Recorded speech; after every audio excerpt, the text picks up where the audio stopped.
बड़ी खबर अजमेर से आ रही है, जहां पर विधायक के खिलाफ ग्रामीणों ने ही मोर्चा खोल दिया है। ग्रामीणों ने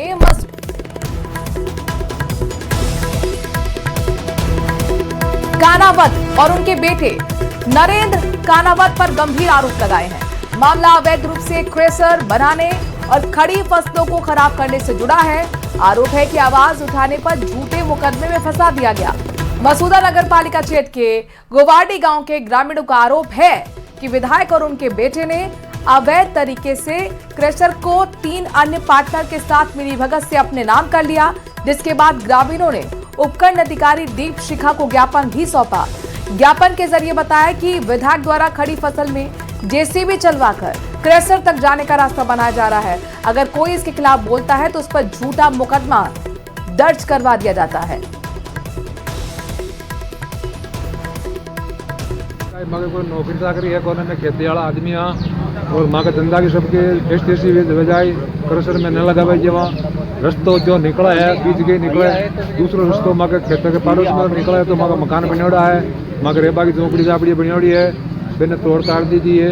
मैं आता हूँ कि भाई जहाँ रस्तो निकल रही हो बेटे रस्तो निकला है। अब भाई हमारी यही समस्या है कि वहाँ विधायक जी ने जो क्रेशर लगवा रहे हैं कौन से विधायक गलत है। कौन से विधायक जी? मसूदा विधानसभा विधायक है, वो क्रेशर बहुत गलत लगा रहे हैं और हमारे को ना तो नोटिस दिए है ना कुछ दिए। वहाँ पे रास्ता जो आवंटन किया उसका भी हमारे को नोटिस नहीं दिया। हमारा पास मायने मंदिर पड़ता है, आबादी पास मायने है, ठीक है, साइने की आबादी बिल्कुल पास मायने पड़ती है और हमारे खेत के ऊपर में वो ये क्रेशर लगा रहे हैं। कौन लगा रहे हैं क्रेशर? क्रेशर लगा रहे ये विधायक जी ने, विधायक जी का लड़का 7 महीने है और बाकी ये 2 अन्य लोग और हैं 2-3 जिसकी माइन से हैं और वहाँ से हमारे खेत के पास में से होके और जो पहले नरेगा चली हुई थी उसको तो छोड़ दिया उन लोगों ने और बिल्कुल हमारे खेत के पास में होके वहाँ पे थोड़ा बहुत बचा हुआ वहाँ पे मकान के पास में होके उन्होंने ये जो अशोक भाटी हमारे संवाददाता इस खबर पर ज्यादा जानकारी के साथ जुड़ गए हैं। अशोक, मौजूदा विधायक उनके बेटे पर गंभीर आरोप ग्रामीणों के, क्या अब इस मामले में कोई जांच पड़ताल या एफआईआर या फिर सुनवाई नहीं हो रही, ग्रामीण सिर्फ आरोप तक ही सीमित रह गए? जी बिल्कुल, ये मसूदा नगर पालिका के गुवाड़ी गांव का मामला है, जहां पर ग्रामीणों का आरोप है कि अवैध रूप से मतलब जो है ये क्रेशर लगाया जा रहा है, जबकि ग्रामीण जो है इस मामले में आपत्ति दर्ज करा रहे हैं। उनकी जो खेती की जमीन है उसको खराब किया जा रहा है, जबकि और भी जगह है जहां पर क्रेशर लगाया जा सकता है। तो उनका आरोप है कि जो वर्तमान विधायक हैं कानावत, वीरेंद्र सिंह कानावत, उनके बेटे हैं नरेंद्र कानावत और उनके जो साथी हैं उनके माध्यम से जो है क्रेशर लगाने का काम यहाँ पर शुरू किया गया है, जिससे कई ग्रामीण जो है आहत हो रहे हैं। उनका एक कहना है कि अगर इनको इस मामले में रोकते हैं तो वो झूठे मुकदमे जो है वो उन पर करा रहे हैं। तो इस मामले को लेकर फिलहाल पुलिस जांच जुटी है। ग्रामीण अब लामबंद हो गए हैं क्योंकि क्रेशर लगाने के बाद उनकी जो खेती की जमीन है वो बर्बाद होगी, साथ ही आसपास में जो गांव किसान रहते हैं वो भी उससे परेशान होंगे। तो अब किस तरह की सुनवाई जो है, क्योंकि मामला विधायक से जुड़ा है, विधायक के बेटे से जुड़ा है, तो पुलिस कितनी संवेदनशील होकर जो है इस मामले में कार्रवाई करती है, देखने वाली बात होगी। जी शुक्रिया अशोक, तमाम जानकारी हम तक पहुंचाने के लिए। तो कुल मिलाकर अब देखना होगा कि पुलिस कितनी संजीदगी से इस काम को करती है। तो ये अजमेर से बहुत बड़ी खबर है। विधायक के खिलाफ ग्रामीणों ने मोर्चा खोल दिया है। मसूदा विधायक वीरेंद्र सिंह कानावत, उनके बेटे नरेंद्र कानावत, दोनों पर गंभीर आरोप है। मामला अवैध रूप से क्रेशर बनाने और खड़ी फसलों को खराब करने से जुड़ा हुआ है। आवाज उठाने पर झूठे मुकदमे में फंसा दिया गया, इस तरीके के आरोप भी ग्रामीण लगा रहे हैं। मसूदा नगर पालिका क्षेत्र के गोवाड़ी गांव के ये लोग हैं। विधायक उनके बेटे पर अवैध तरीके से क्रेशर को 3 अन्य पार्टनर के साथ मिलीभगत से अपने नाम करने का आरोप इन्होंने लगाया है। फिलहाल ये मामला पुलिस तक पहुंच चुका है।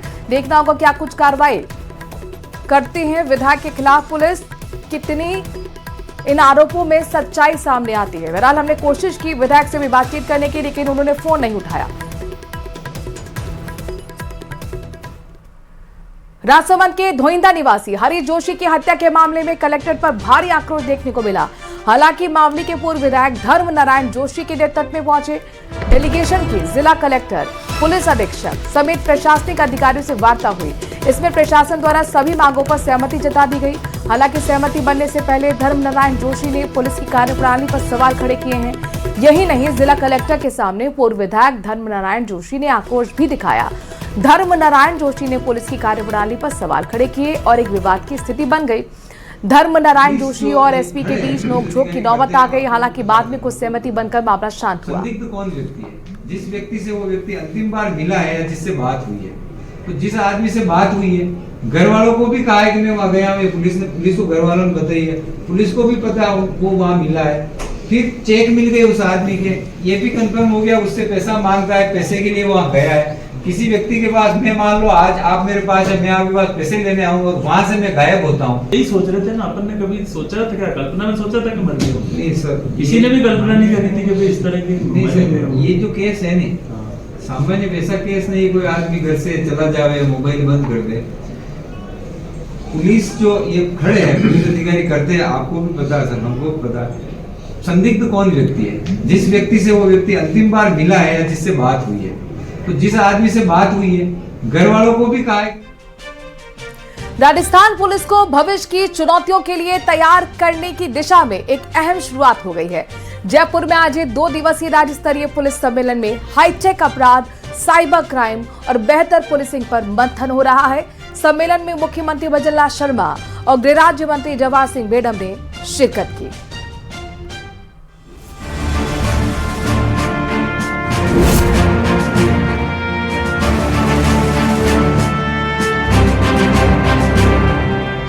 हाईटेक क्राइम पर हाई लेवल मंथन, बदलते अपराध बदलती पुलिस, पुलिसिंग 2.0 की शुरुआत।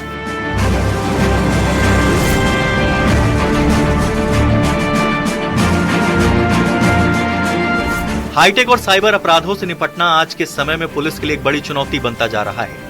अपराधियों से 2 कदम आगे रहने के लिए पुलिस खुद को लगातार अपग्रेड कर रही है। इसी कड़ी में राजस्थान पुलिस अकादमी में 2 दिवसीय राज्य स्तरीय पुलिस सम्मेलन का आयोजन किया गया है। इस सम्मेलन में राज्य के सभी additional SP, deputy SP, IG, DIG सहित सभी जिलों के आईपीएस और एसपी शामिल हुए।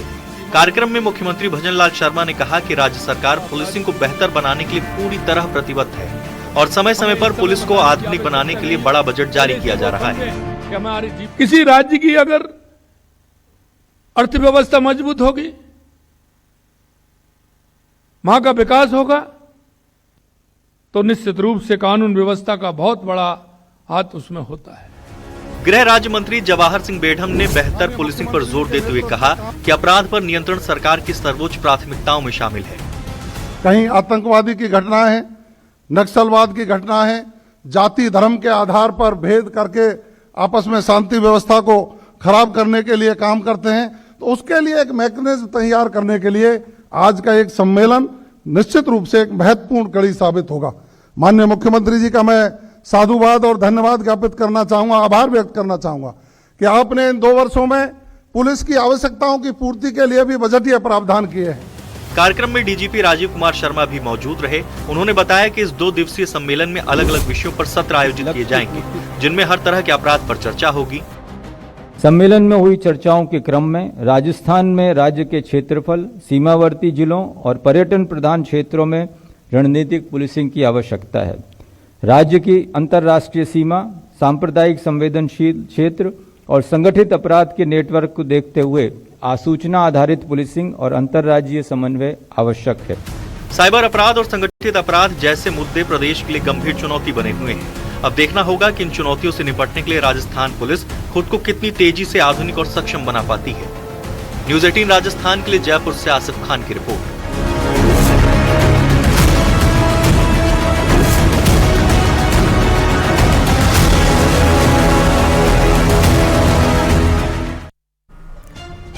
और जयपुर से बड़ी खबर आपको बताते हैं, मदन राठौर का कांग्रेस पर बड़ा हमला देखने को मिला है।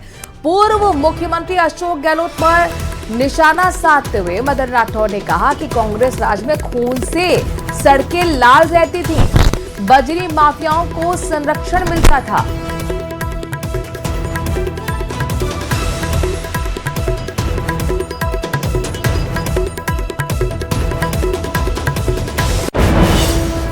राजनीति तलाशने का काम करती है, ये कहते हुए नजर आए हैं मदन राठौर, बीजेपी के प्रदेश अध्यक्ष। दरअसल बजरी माफिया, खनन माफिया को लेकर लगातार हमलावर है कांग्रेस और इसी को लेकर मदन राठौर ने ये पलटवार कांग्रेस पे किया है। ये कहते हुए कि गहलोत राज में खून से सड़कें लाल रहती थीं। केस देना तो हर कोई को ठीक लगता है कि गहलोत साहब जब शासन में थे तब कितने अपराध होते थे, कितने भ्रष्टाचार हुए, कितने और ये जो बजरी माफिया पनपे, ये गहलोत साहब भूल कैसे सकते हैं। कितने लोगों को और राह चलते लोगों को कुचल दिया जाता था, सड़कें लाल हो गई थी। ये सब चीज़ें गहलोत साहब को तो ध्यान में है, तो वो क्यों दूसरे पर आरोप लगाने की कोशिश कर रहे हैं। अपने थोड़ा गिरेबान में झांक करके देख लेते कि स्थिति क्या है।